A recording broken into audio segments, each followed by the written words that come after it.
This is the easiest shower head cleaning hack you wish you knew sooner. Grab your shower head and carefully unscrew it. Don't worry, it's easier than it sounds.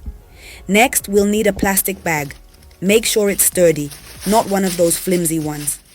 Now, fill the bag with half a cup of water and add 100 milliliters of white vinegar.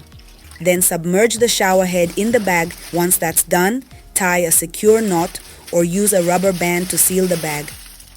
Let it sit for 20 minutes. Once the time is up, place the shower head in a bowl or basin.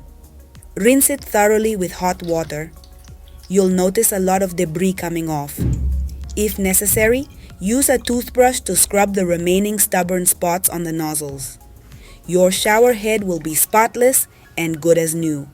We don't often clean our shower heads, and that's why hard water, limescale, and salt residue build up, causing weak water pressure and even bacteria growth. With this hack, your shower head will be as good as new, blasting water like a luxury spa shower.